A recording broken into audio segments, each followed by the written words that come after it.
This next headline is very interesting because this comes on the heels of the headline that we brought to you, that we broke last week with regards to the White House signing an executive order on solar flare activity, and how we put it out via Open Your Eyes people. Was this a executive order that was disguised? I mean, could have been that the White House put out this executive order saying, that they have to be ready for solar flare activity, meaning that they would, pretty much take over the entire country and lock it down if an electromagnetic pulse actually took place. Some of you probably didn't even know that we touched on that article. The White House themselves put out an official release on this new executive order last week. And we reported on it. We broke it. And we asked the question, is this executive order, this solar flare executive order, just a disguise of a possible incoming EMP that they may see happening, man-made? Now, they use solar flares, and make no mistake about it, we are seeing a lot of increase in solar flare activity. The sun is going, it's just very active. I'd say it's going crazy. The sun in our universe, in our solar system, is very active, and you have NASA that has, they've been keeping close tabs on all the activity that's been taking place, and they have been very concerned as to the solar flares that have come out that could cause an EMP. So I have a headline, and the question is this: are you at risk from solar storms? I'll ask that again. This is from the Daily Mail. Are you at risk from solar storms? There is a map here, a map that shows Minnesota. It reveals that Minnesota, I have precious viewers in Minnesota. A map that reveals Minnesota is worst hit by blasts that can knock out power for millions. Wow. It says here that this map, and I have it right here, see if I can actually show you all while I'm speaking. It's in black and white, so don't mind me. It says here, first map showing areas in the United States at risk of solar storms has been released. Experts look at two factors, one being data from geomagnetic storms, the other was data from magnetic materials beneath the Earth's surface. Map does reveal Minnesota and Wisconsin are at the highest risk in the U.S., but more than half of the U.S. has not been surveyed due to a lack of funds.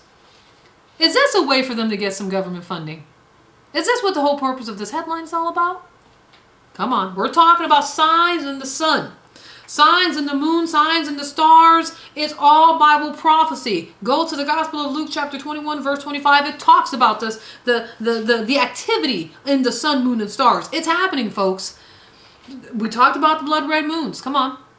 We know asteroids and meteors have been hitting the earth. That's stars. And of course, sun activity. Signs in the sun and in the moon and in the stars. In that same verse in the Gospel of Luke chapter 21 verse 25, distress of nations with perplexity upon the earth. It's all happening simultaneously, just as the Bible has said.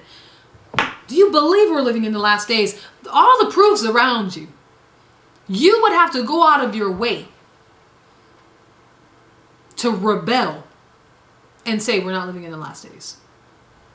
You would have to go out of your way. You would have to, I don't even know what kind of faith that would be. It would be some kind of out of this world type of faith. It would have to be demonic for you to not acknowledge the fact that we're living in the last days when all the proofs are around you, before your very eyes.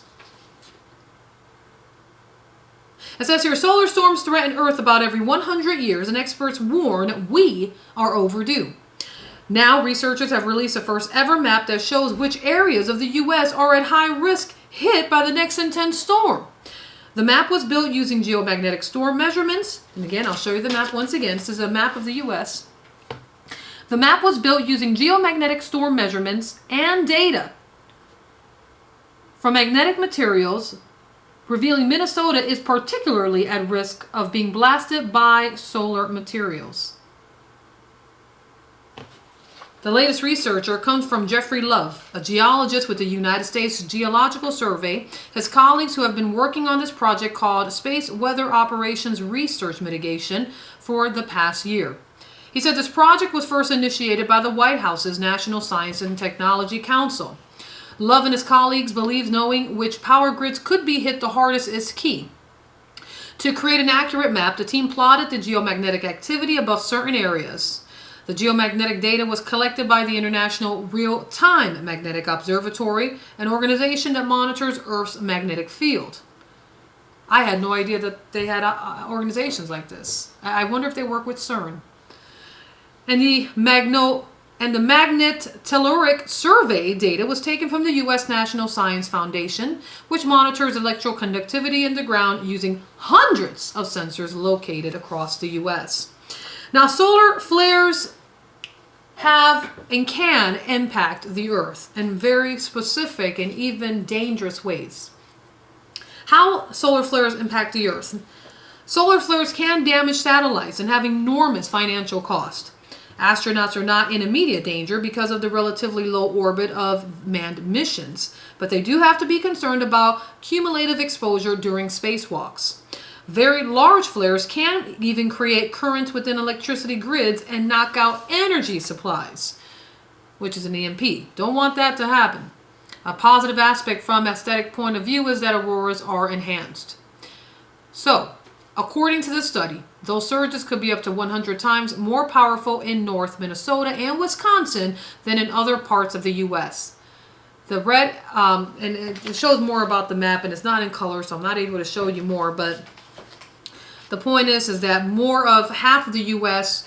has still not been labeled, but the parts that have been labeled prove that these would be the most at-risk states, Minnesota and Wisconsin, to be worst hit by solar blasts. Again, this comes on the heels of the newest executive order that President Barack Obama signed with regards to taking virtual control of the entire country in case of severe solar activity that will cause a big EMP. Open Your Eyes, People is an end-time publication broadcast with specific focus on the signs of the times, end of the age, the day of the Lord quickly approaching. This is Evangelist Anita Fuentes. Open Your Eyes, People brings you the latest in breaking news world headlines, matching Bible prophecy. God said in Isaiah chapter 46 verses 9 through 10 that he declares the end from the beginning. Are we living in the last days? Is all that is happening been prophesied in the Bible? Are we the last generation? Are we headed for the greatest tribulation that the world has ever seen? These and many more questions are answered on the Spirit-led broadcast. With over 180 nations tuning in each week, it's no wonder God is using this broadcast to see hundreds come to salvation each week, rededicate their lives, and sharpen their walk in the narrow way. We need your help. We cannot do this alone. We need your help to keep and expand the work of this broadcast ministry to reach even more souls. The time is short and the day is dawning. Donate today. www.emoaf.org. That is www.emoaf.org. We need your donations. Visit us today.